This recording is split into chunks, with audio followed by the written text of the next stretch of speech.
Okay, so here I am looking in disarray, and we don't want to bear judgment on that, as you can see. I was running out today to go be of service and help someone and their family who aren't doing well. They're sick, so dropping off some food amongst other things. Been surrounded by food for the last, I guess, since Friday night. I started to chop up salad, and thankfully, with a blessed soul, I'm going to have some cake in celebration of a life. And so 7 hours chopping away at salad, to say the least, getting it done and enjoying every moment of it. And then showing up at a retreat where I was volunteering with some beautiful, beautiful, beautiful beings and seeing the joy and the bliss that surround them and really appreciating it for what it is. And then, of course,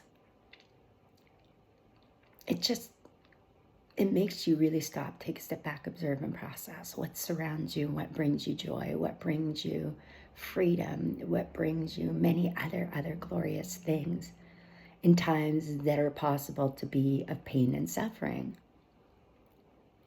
So this morning I woke up and I'm like, oh my, ignorance. and in a way, hearing in the distance. It's almost like picture yourself. You live in an environment, and let's say you live by a stadium and you're hearing those in the distance. It's kind of like that. There's times you hear them, sometimes you don't. It's like the clear knowing of clairaudience. And so here I am, when you think of the Dharma teachings and over the years, the pain and suffering that was endured, and how one is to see and really see how it's benefited you in a great way as you move forward in life and transition through different things that are going on. And then you realize you're unique, you're your own seed, you're nothing like anyone else, nothing like them, as in the other human being race. And it's okay. And then you have to adjust and adapt sometimes. And it's not a matter of people pleasing. It's just adapting and adjusting in each person's surroundings. So today I opened up the book, and I had some books I had to grab. Like this one has a little bitten corner. And I found that there was some that it was guided to. And it's like, okay, Tina, it's time to catch up on some reading. And sometimes you can't read it all. Like I have a wealth of beautiful books. And just so you know, they say portals can be in books. So sometimes you find the right crystal to put near your books, or you may have just one that clears it and makes sure no portals, nothing comes through in a way of telecommunication. I know that sounds really odd, but when you have someone, for example, this John Dixon Carr, come through and create this book, and the heartfelt work that went into the creation to make it possible for those of us to, be able to enjoy it. So, for example, you would see that there's this page I opened up to, and there's a desk, and that used to be full of clutter and paper, according to the history in this book. I myself heard a child when I opened this book, and there was a message in it. I was like, whoa. And I remember laying there and just knowing that it's a soulful essence of a remembrance of something unique and different, and then hearing this child's name, to say the least, and it was quite magical. And so you can see that actually there's no page numbers on this, and I'm all about page numbers, so maybe that's a sign for me, and to look into this a little further as to how it correlates to the divine timing, or perfect timing of what is. So speaking of, it's time to go and take a shower soon, because I rushed out this morning, had slept in and went, oh my, and I have to get some food, to a monk before 11 o'clock. And so it's interesting how, again, and doing what it may and checking in with the neighbor, and here we go. And so this transitional change that I'm going through, and the book and the message that came through was about letting go in so many words. And it's not even what doesn't serve you anymore. What I resonated with is being able to realize that you cannot sometimes be in a certain place at a certain time, or be there anymore for those that you once were. So it's okay to let it go. It's okay to be there for the people that you're meant to be there for in a way of love and kindness. And they'll let you know, because they'll reach out and they'll let you know when you're to be there for them or not. So we don't want to affect people's ascension. We don't, again, this is freedom of choice when it comes to direction or choice. We all have freedom of choice in what it is we do. And so being there, just even as a sounding board. I know myself, this cake of celebration, I know I'm a true Buddhist now. It's like one of those things where, I was calling on this goddess who is known as Kuan Yin for compassion. And it's not that I lack compassion. I'm reminded by this guide that you are compassionate. Like, you are so compassionate. You are so giving. You are so loving. You just don't get wrapped up in things like you once used to. And you learn how to separate yourself from that. I'm about to cry, and it's not because of sadness. It's because of coming to the realization of the teachings and certain things. So here it is. It says, you can't erase what happened to you, but you can choose to put it behind you, under your feet, and rise like the hero you are. And so it's interesting, because some people would see themselves maybe as gurus, teachers, or they may see themselves as students, or they may see themselves as both, as I do. And so thank you with much gratitude for this. And so there's times where I just open these books and I'm guided to wherever it may be. And so this is the one that it was. And forgive me for the creator and the artist of this, because if she knew, then she'd have a really good understanding. I was led to 493, which is a combination numerology is 7 for Lord Buddha. And then I wrote the time down, 1310, for today's date, June 28th of 2026, which is 18, which is a number for unity for me. The words that were expressed on this are powerful. But then I found myself, how does this correlate with me? So I changed the words, not out of disrespect for the person who created this. I mean, I haven't changed Emily Dickinson's poetry. I didn't change what I just read there. Now, don't get me wrong, hero, I would use maybe a different word, but at the same time, it just is as it may, and to let that be, which is what I got in a clear knowing. This, though, I read this at first this morning before I got some news.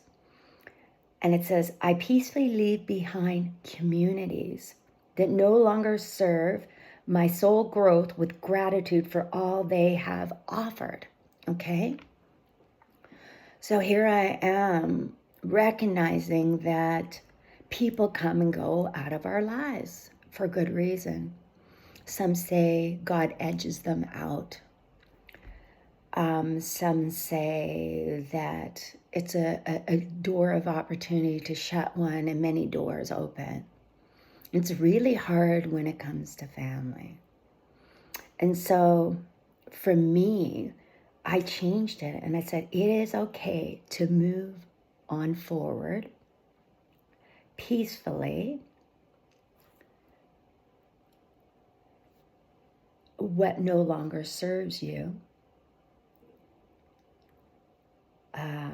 And then what did I write? As it is part of your soulful growth. With gratitude for all they have offered is what it was there, but I crossed out the offered and I put gratitude for all they have taught you and you have taught them on this journey of life. So I changed it a bit according to my experiences. So if you find that you're reading stuff, and this is a magnificent book by this magnificent author, I won't take anything away from them. This is my journey. This is theirs as a collective. It's like talking to my neighbor about when you are gifting something out for a greater good of mankind. It could be just even a meal. And have you went to an all-inclusive resort and you're like, I'm getting this meal from Mexico, it's great, but I want the authentic taste of that meal. I want the authentic taste with all the spices, so your wants and your needs, right? So you may have to go to somebody's home that lives in Mexico to really get that true experience. And so when authors or creators are creating, they're creating for a collective, so that each person can resonate with this differently in their experience. And so, not that I even, they're like mystic Buddhists, not that I need to identify with that or identify with all the qualification, all the things I've done in spirituality, amongst other things, and working in the fields I've worked in to catapult things to a way of life that's very different than most. It's like a foundational base. And so I won't get into those sort of teachings, but at the same time, again, the way this was worded, and it's beautifully worded, not to take anything away. I peacefully leave behind communities. Communities can mean many, many things to people. For me, it was like I had to leave a church. And then I realized you can leave the church, and yet the church can still be connected to you because of the communities and the people who choose to still go to those churches or that church. Because then you hear something and it's like you're joining the bandwagon of someone else. And now you're still part of that community. And you're like, do I really have to edge myself out of that person's life as well? Because they're choosing to go there for different reasons that would be very different than myself. And so it's not to judge, it's not to bear judgment, it's not to pick apart anyone's choice by any means. People have their journey, they have their ascension. I'm not here to say, do not go to that church. It's not a safe place to go. No, it's an opportunity for everybody and growth in different ways. Maybe some people are showing you what you do not want to do. And then there could be others that are showing you very much of a presence, of an angelical presence of how to act and how to be. And you find that more people sit back or observe, and process things and are able to be of service in a different way, greater than most human mankind can even imagine. And so, again, I peacefully leave behind communities that no longer serve my soul's growth. So people will go to a community, they'll become a part of a community. It will help them grow.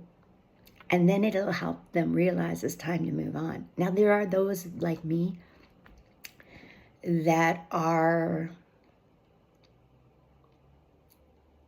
loyal to a fault at times. And so with gratitude for all that they have offered. So it's like, thank you very much for the church I used to attend. Thank you for all that you have offered. For me, though, I look at it, it's okay to move on peacefully, especially when that doesn't serve you any longer. That's a part of your soulful growth. And then with the gratitude, it's not only what they have offered, but to recognize what you have offered too. And so the gratitude for all that is and what they have taught you, and what you have taught them on this life journey. And so it could be anything. It could be a group that has to do with your femoral line, where you may have to take time away. It could be, many factors that can be placed along this journey, and it's part of the growth of ascension of human beings. It could be breaking the chains of abuse and saying no means no anymore. Seeing that people can grow from loss, from things, or it can have people experience something very different and more painful. And so I realized with all the food and being of service and how, it's time to do different things as well. And sometimes you have to go with your intuition, your gut, no matter what somebody says, and even if they get mad at you or not. And so,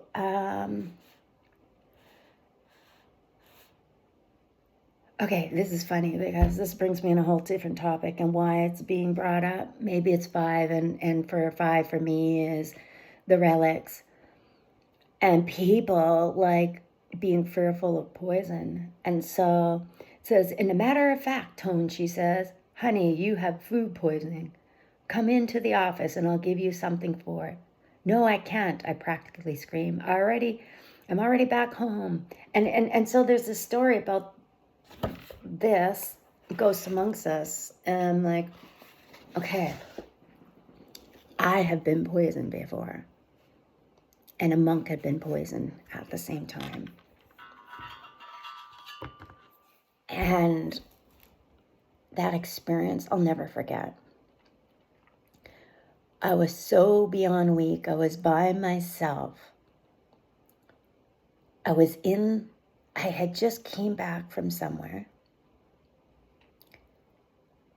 And I err on caution in telling you where. I've mentioned it before, so if maybe in the other video clips, then so be it.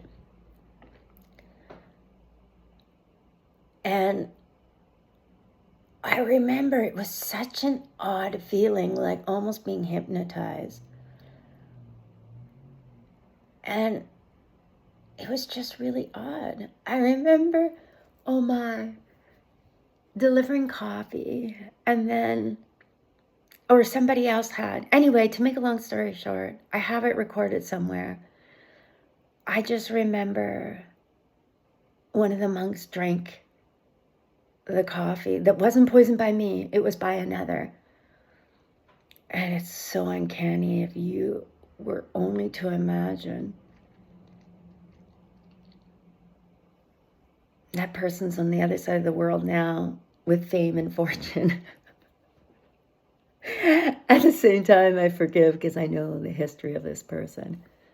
And so the monk was poisoned and so was I. And it was during the time of COVID, but it wasn't COVID. There's a huge difference. You can feel the difference.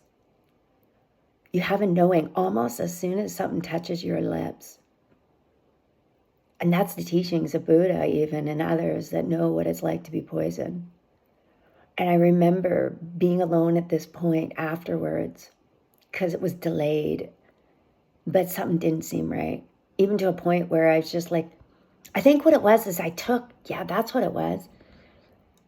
I took the coffee home that was there.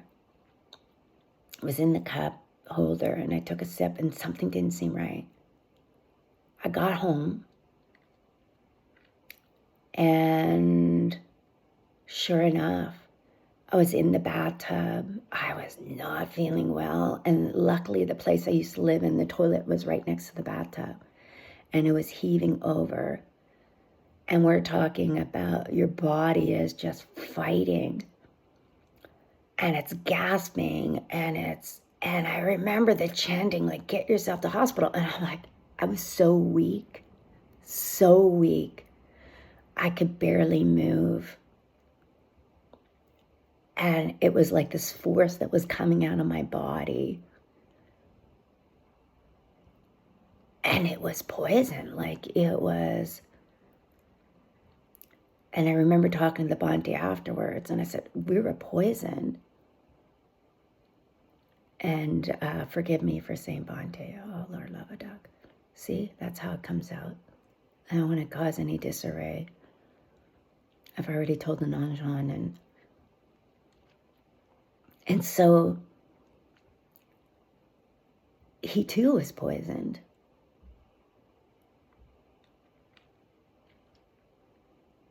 And this was long ago, and I have to let it go. I just have to let it go. It's part of my experiences, and it wouldn't stop me from going to the monastery.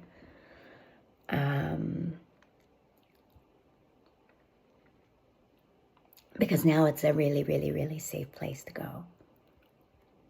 That person's on the other side of the world. And like I said, I forgive them. Knowing the history, because I used to work in mental health, without sharing it, and it's astronomical. Like, you can see why people, and then they go through a transition, and then they realize how gifted they are, and you forgive them anyway because you know how gifted they are. And the pain and suffering they would have had to go through for the darkness to have them do something of the sort, to go to that extent.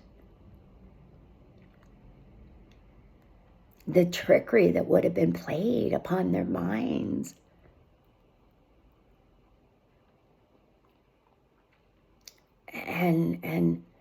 But this can happen anywhere. Just so you know, this can happen anywhere. Anywhere. And I'm not talking about, like, I feel like the mind is, I was telling someone earlier, people earlier today, it's like right here, the three brains, right? But I feel like my mind has always been here. Now, scientifically, it's evidently here. But leading with the heart, the conscientious heart, the expansive heart, the radiating lightful heart that is able to forgive and move on takes a lot. And lately I've been noticing I'm not as forgiving as I once was. What is the shift and the change? Is it having to stop, take a step back, observe and process, really? Having those own what it is? At the same time, the compassion that comes in and realizing how people are not them or themselves energetically, and the wandering ghosts that are amongst us, and knowing that I've laid in bed before, and it's like I hear the word scurvy, and then I'm shaking, and then I'm going through this thing, and I don't get myself to hospital, and I'm like, we're talking, I could have called 911, but it processed through me, and then it was done. How do you explain that? That can't be a ticky box off the DSM. When you actually have real shivers, it's different for monks and different for community living people where they live amongst each other and they witness it, and you can turn to them and you can go, yeah, no, you know what? I'm processing this. I don't need medical attention. I just know this is not mine to bear. Somebody's trying to transcend something through me. Is this a parallel life? Is this a past life regression thing? A soulful remembrance where your body is doing funky things? The energy that speaks, those that cross the line, that they themselves are sick and they don't go get help. It's different than what you experience at times.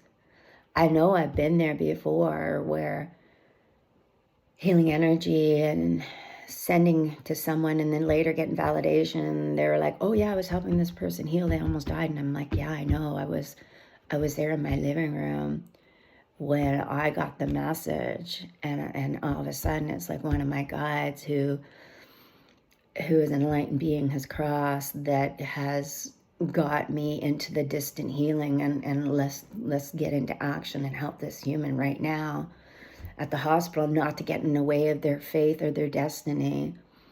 This person once was a monk, no more, is a healer, is doing their work. And who knows what tries to transcend through him every day that could make him cranky. And so there's a reason why some leave what they're doing and some don't.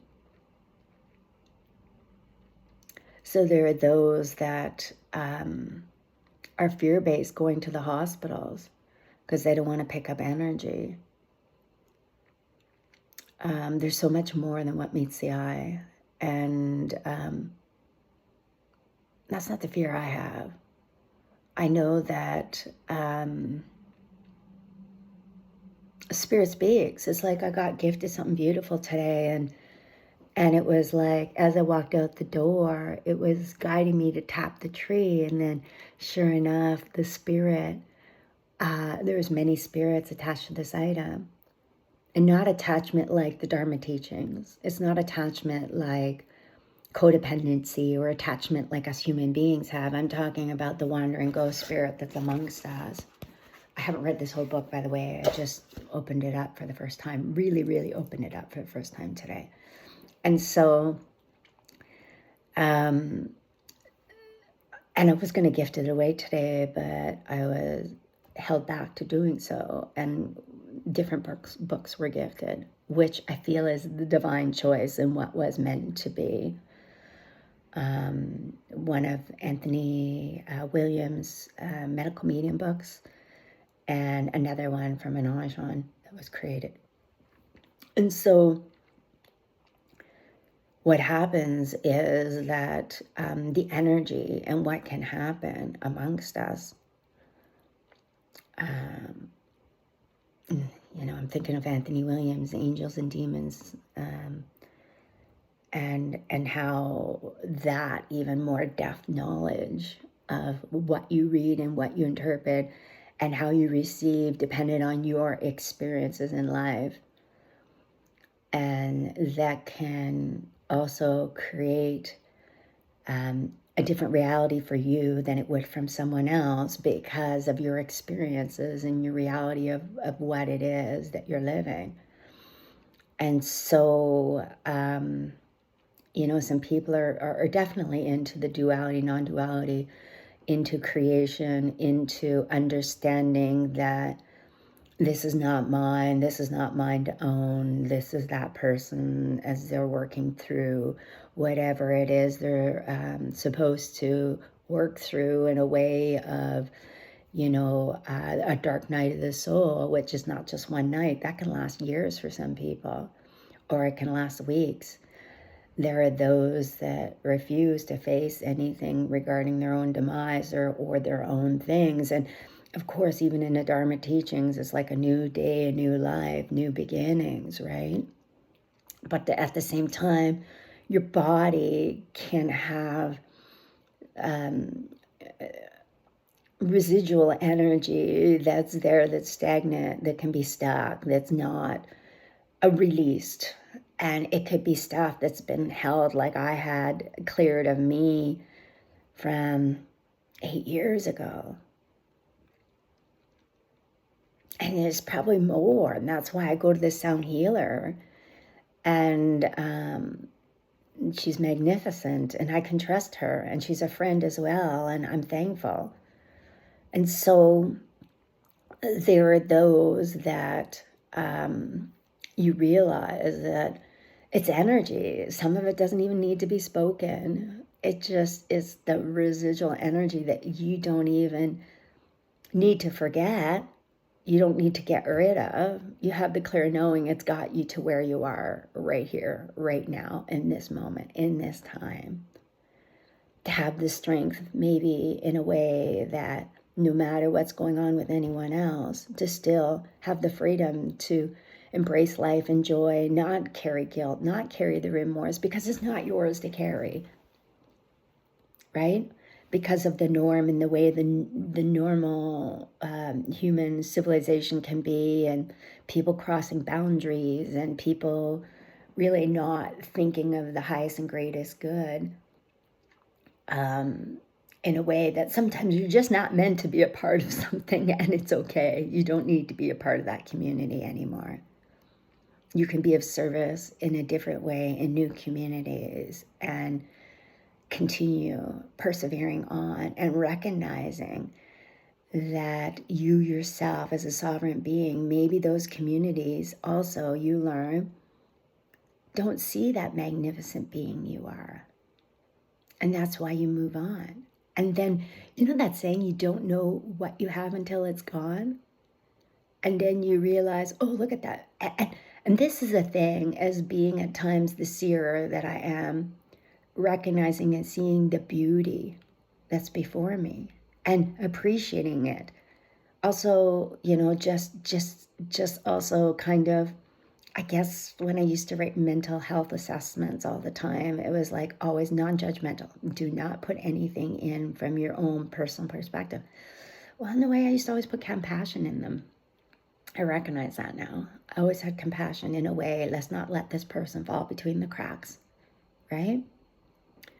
And so from a heartfelt place. And so it would take me way longer to write assessments than most people, because I always knew too that anyone can have access to the records at any time, and we don't want to be judgmental. And so it just is. Pardon me, I'm going to say goodbye. I have things to do, much things to do. Oh, and I just want you to know that I believe in things teleporting. It's not your mind losing yourself. Don't get me wrong. There is trickery sometimes that play that have you doubting yourself, because then you're like, okay, how can I not remember? Oh, okay, you're showing me that I moved this to this location. Thank you. But when you start to go around your house and you're looking at every nook and cranny and you still haven't found something, and you're like, okay, this is teaching me patience. It's like today I took something, or the other day, or a couple of days ago, I took this, pardon me, correction, or I don't even want to use that word. Let me just rephrase that. A few days ago, I had seen these, and they're in a bag. And I was consciously pay attention to these. So I did. Pay attention to these. And so I did. And they're in a bag.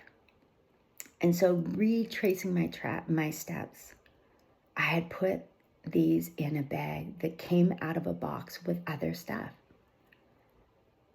And for some reason, the other stuff was not placed in with this. It was in the box on the counter. And I remember saying, and this is from my gongs, it's a stand, and I was waiting for a new part to come in because it had broke on the stand. And I remember, going, okay, where is this? So I can't find the parts. And I've looked everywhere. I had a friend, she was looking everywhere. We're looking in cupboards. We're looking everywhere. I mean, I have no problem discovering when my dog has a little accident. I'm like, oh, look at that. My dog, after I left a care package for someone else to help them in need, and they received so well, I come home to a care package of a different sort. And you have to chuckle. That's her way of saying, why didn't you take me? Seriously. Maybe she would have had a new playmate. But either way. So I have to chuckle because I'm just like, oh, Lord, love a duck, right? And so I'm like, it'll show up if it's meant to be. And things have teleported before for me. I've said the story before, and I'll say it again. I came across this little ring that was gifted to me in a special way, a real special way, for being of service. And then I remember having it in my pocket and putting my jacket in the closet. And the next morning, the thought form came forward, and I said, as I was crossing kind of like a little threshold from my bedroom to the bathroom, I said, wouldn't it be nice? I have to go get that little ring kind of thing to put on the pendant that I had. And the ring bounced onto the floor before my eyes. I didn't go get it out of the jacket. It's just like, ding, ding, ding.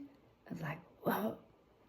And so I actually thank the angelical presence. But at the same time, Kuan Yin has always been around. So I'm thankful for her as well. When it comes to manifestation and preventing my bathtub from overflowing in my house back in the country long ago, and different things, like, I'm like, oh, wow. And so I know it'll show up.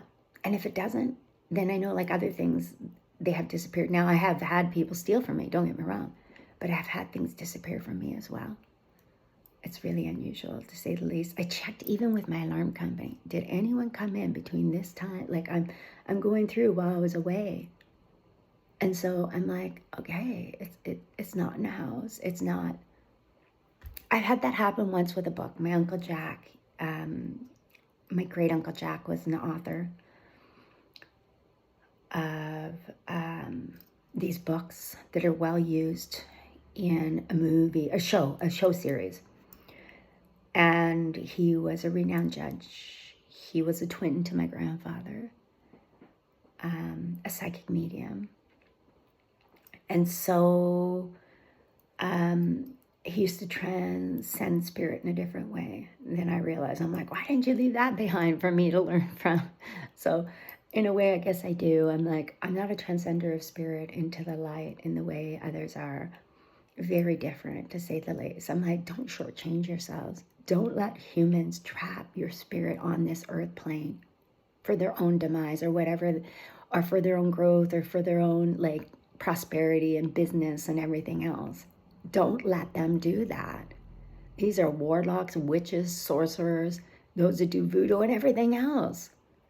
Now, don't get me wrong. Some are not in the clear knowing of what it is they're doing. So you forgive them anyway, because you know that they get entrapped by these puppeteers that are puppeteering the puppeteers, like they're using remote control on these humans like they're characters. And so when it comes down to the bigger picture, and not that we need to talk about characters and the bigger picture of things. Oh my Lord, love a duck, spirit, seriously.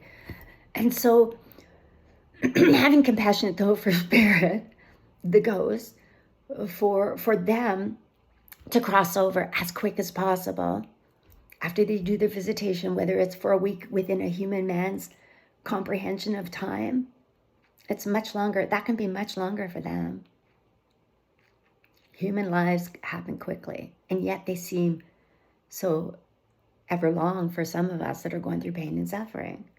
And then for those of us that are having joyful experience, like I was, 7 hours chopping in such a loving kindness way and having beautiful, conversation with another, which reminds me to reach out and to have gratitude. And so it wasn't that long that I had the conversation with him, but I had it pretty long, probably 5 hours. And so I just like, whoa, And so either way, let's be kind to spirit. Let's not entrap spirit. Let spirit do their thing and in ebb and flow with grace. If you have to, you can say, please don't shortchange yourself. Life review is waiting. Your rest period and everything you so deserve. Living a life experience is not easy. As human beings, you can get trapped in things. So please move along. And you'll see how you can be part of still creation in a magical way on the other side and see people's creations in a different way. Doesn't mean people like me are saying, welcome to my ass check records. Get to see everything you get to see. There's only a selective that do. And those that it's almost like breaking into a bank and invading your sovereign space and your privacy have crossed the line. That's evil. And that can be human beings or human beings using the spirit to do this. And so, don't get me wrong, there are amazing mediums out there, amazing healers that have access to spirit in a whole different way, divine beings, angelical beings that are on the other side that can ascend, that can ascend to us here on the earth plane and be of service in a different way, in a healthy way. Understanding not to walk in on humans or possess humans. It's almost like they get a whole different type of teaching. And then never mind, they themselves get to realize, oh, wow, this is okay. Now I have a remembrance of all of this. It's coming clearer to me now. Some say right away as soon as they pass. Some say, no, not the case. Okay? And I'm getting psychically attacked upon my back as I speak of this. And I call in Archangel Michael and Elmara to do their thing.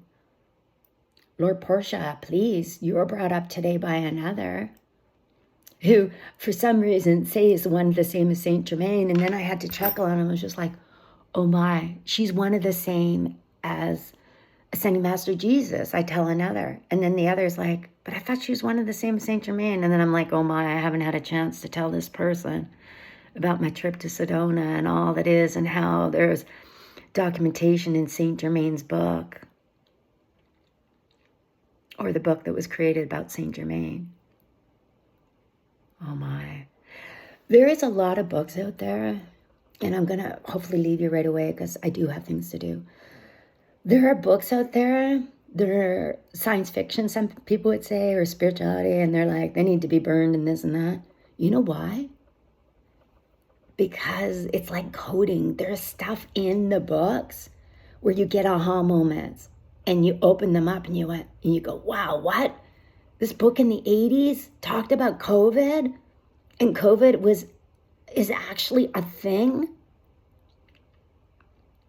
and it affects all of us, human mankind. What science lab let that out? This is part of controlling human mankind, and that's why people were going around saying COVID's not a real thing. It's about mankind, controlling mankind, and doing this and that so they can catapult and they can make profits of this or that. It's like the war, World War II, and some of these people stood back and they were making bullets and they were profiting from war. And so you get all this, they call them conspiracy theories, but then in these books you read it and you're like, Lord love a duck, was this really worded the way, in the manner it was? At one time during COVID, this book was online. It was worth $10,000. At the same time during COVID, there was a crystal that I own, and somebody else had a similar one. It was worth $10,000, and it's just a small size crystal. It's ludicrous, right? And so you're like, okay, is there trolls in behind our computers, people posting things, and just pure craziness because of a collective in telekinesis sharing things, and then spirit showing me these things? Everything from people being in a spiritual group, and then all of a sudden the person's died by suicide, and then you're brought to that video and you go, oh my, that's a whole group of people making a mockery of you and really devaluing you and stomping out your light. And there's supposed to be a big group of spiritual beings and a famous person today that makes profit off books and everything else, and used to work with the military collecting data amongst other things. It's just like you come into the clear knowing of things, and then you're like, people think I'm nuts if they knew what I knew and what I shared, and what the ghost amongst us will guide you to as well, if you don't want to entrap them. I don't want to entrap them. Lord love a duck. Lady love a duck. Whatever the case may be. Everybody's experience. Oh my God, see how my disposition, my demeanor changes just because of my experiences and my reality? Recognizing that. Not to bear judgment upon myself. Be kind to myself is what I'm reminded. Keep celebrating and eating cake. Because you never know when your last day is. You can predict it. And I'm like, really, Spirit? 86 years old? How has I have had a clear knowing of that my whole entire life? So then I'm praying to Spirit. Yep, it's okay. It's okay for you to take that opportunity for teaching moments and learning. Alzheimer's? No, thank you. Dementia? No, thank you. Alzheimer's to this day, I swear. Scientists have to see how the energy speaks in that. And there's many gifted people that are diagnosed with it. Because the spirits are over inundated on this earth plane from wars and genocides and everything else. And they're like, I want to live this life. I don't want to cross over and see my life review, amongst other things. Why didn't I know this, what she knows? Why didn't I know that? No wonder why so many monks and priests and stuff get sick. And nuns. And then See, spirit just came. Go away, please.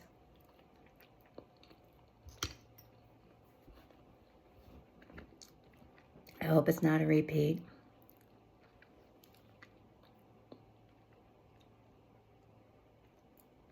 I'm like, okay, Moses, I don't want to astral project, astral travel, butterfly, or anything of the sort, or send distant healing at this time, because I cannot be getting in the way of anyone's destiny, because that can make me really sick, physically, mentally.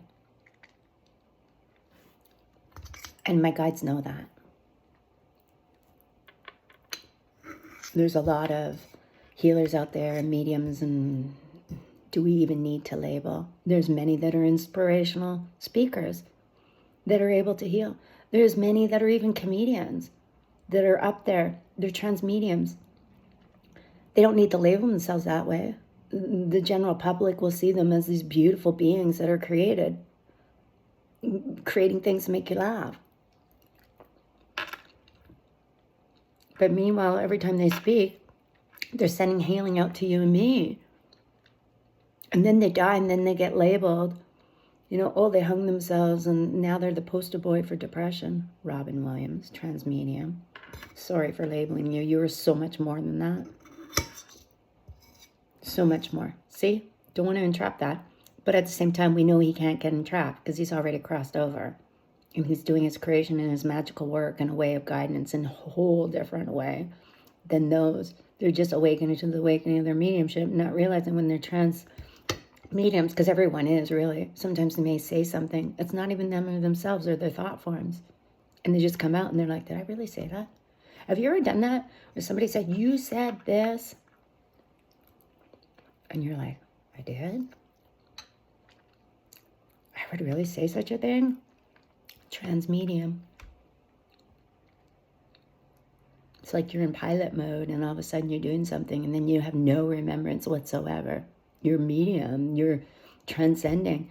Now a lot of people say, oh, without qualification of all the courses and this and that, and people teaching it. Lord love a duck.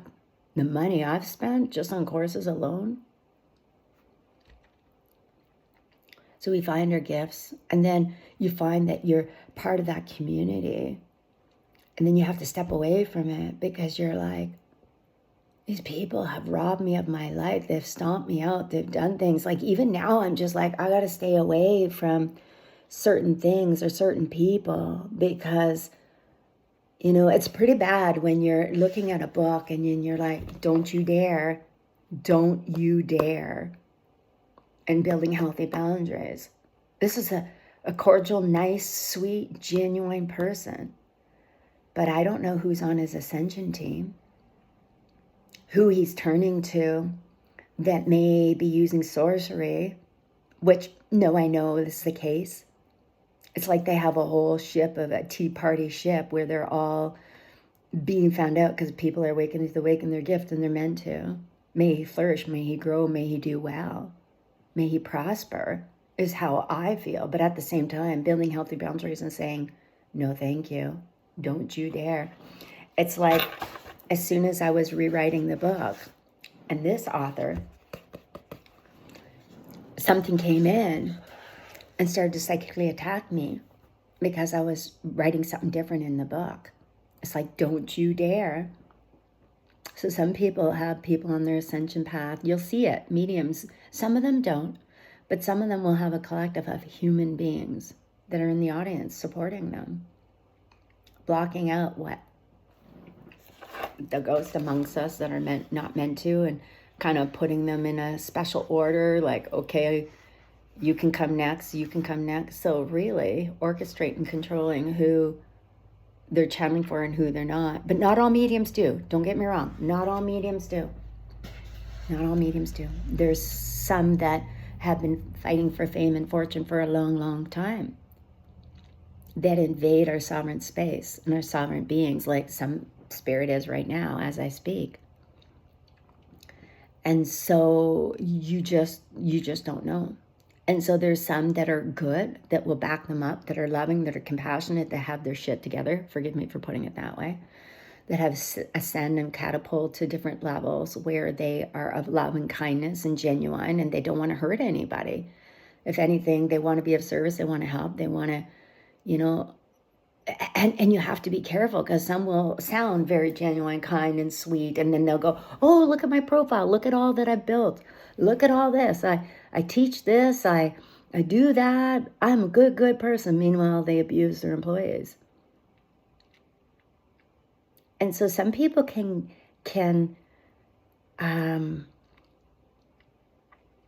talk about capture spirits. They can capture not only spirits that are amongst us that no longer have their vessel, their body, impermanence, right? But they're still around us. And then they can also capture and orchestrate and puppeteer human beings. So some human beings walk around, they're not them in themselves, they're told what to do, how to do it, and different things of the sort. And these sorcerers do this. And then what they'll do is they'll entrap other human beings as well. Not all of them do this. There are people that own businesses that do this. There are those that don't, that refuse to. They have a conscious heart. They're not about greed. They're not just about their business. They're not just about their family. They're expansive. They have a knowing that they just can't be. They can't be attached to the fact of the game playing with other people's lives for their own benefit. And so you can get sometimes people selling certain products in their store that's imprinted. And so they have these products and it's imprinted. And that can go for anything, even shipped to your door. Energy, I had to use some Florida water to put on a box that came to my door. And then the spirit went and out the window it went. There's different things you can use, whether it's white sage, whether it's cedar, whether it's Florida water, whether it's even a little aloe with tea tree oil and rosewood. Oh, that smells so good. So earthy. And so, it's knowing there's more than what meets the eye and why people get sick with disease and other things, where they're not them or themselves.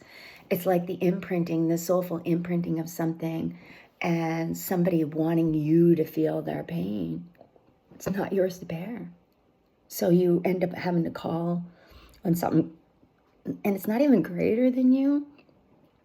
It's an ascension. It's guides.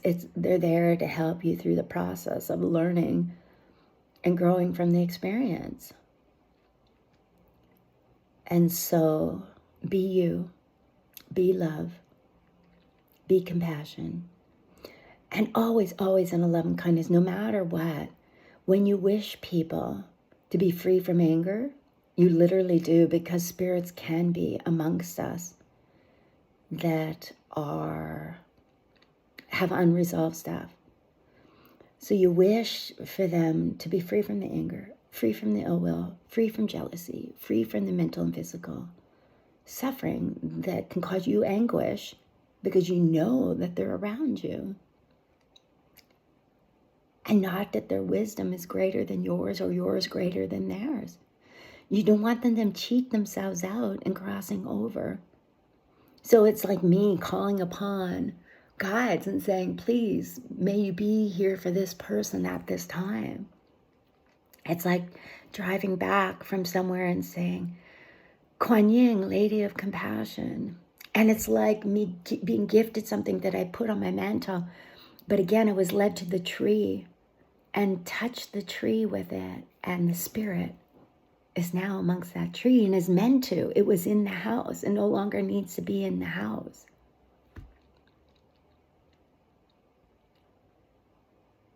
So those people now can be well. And then, it's almost like transmitting a portal or transmitting something.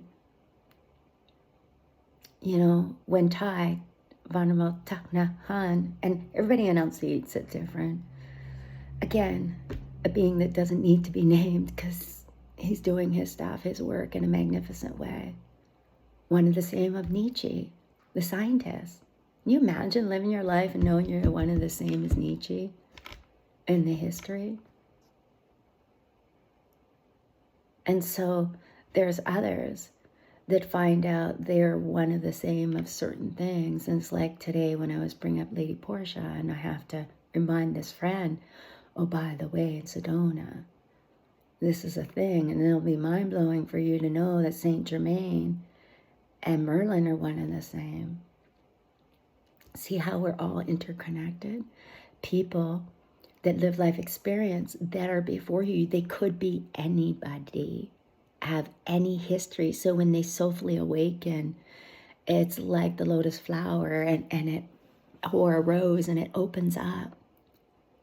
And then you see before you, oh, this person's carried forward or possibly has resolved before living the life experience. And now they're here to maybe overcome that obstacle.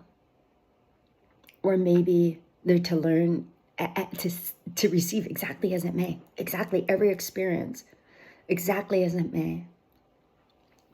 And so just knowing that to be true. It seems like I'm anxious with all my hands and movements and stuff. Maybe that's the doc I met who created Anxiety Disorder Association in Manitoba. You can't entrap him. He's doing his work. Met him on a personal level. I used to work with his daughter. And so it's just showing you that there are those across, and it's very painful for others, but then you know there's a reason for it. It's part of their life plan, and then they can see the life review and the glory and the rejoice and see the beautiful, magnificent being they are and what they created on this planet with others, or even within themselves and what they were capable of doing. Because sometimes as people get older, they get stuck. And they lose out on the journey in the current moment of what is. So they lose, every part of it. And it could be like even me, where I'm like, yeah, ALS, the idea of being trapped in my body and knowing that I'm of mine and having all these spirits come and go and feeling that energetically would be mind-blowing. No, thank you. Some journeys you just want to live, and others have. Trapped in their bodies, to say the least. So, no, I don't wish that upon anyone. And so people have to see the magnificent beings they are, no matter what situation they're in. Just living a human being experience is a gift. Because without it, you wouldn't have the journey. In the manner of having to carry the vessel, the ego, amongst other things. And having a choice and freedom. And just being with what is, even if your heart was aching at one point. And it doesn't ache for those people anymore.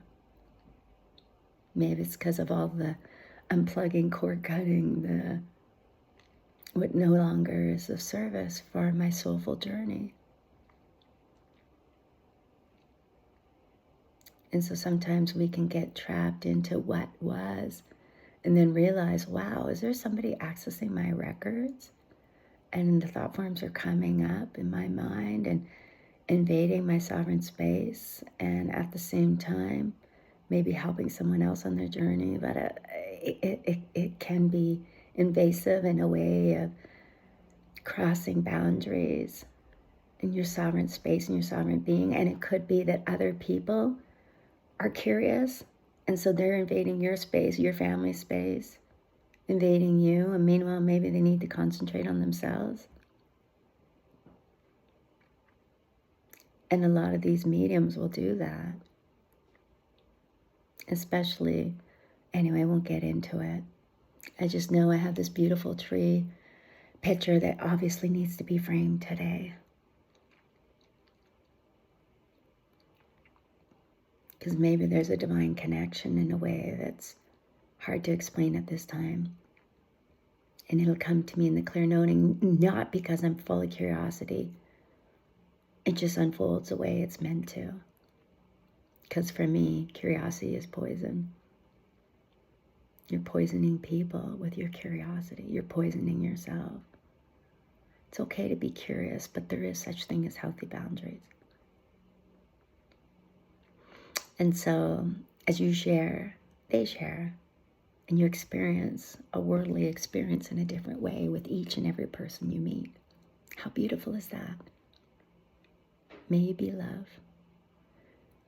May you be in a state of freedom.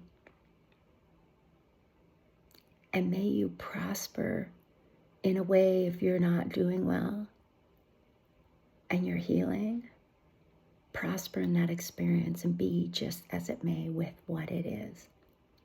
Whether you're physically or mentally going through something.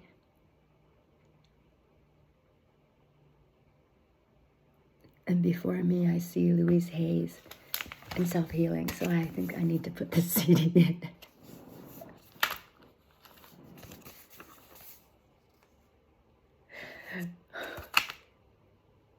A guru who's on the other side, who one night had me tapping away in my face. Soulful touch in a beautiful, different way than most realize. It'll bring me to tears.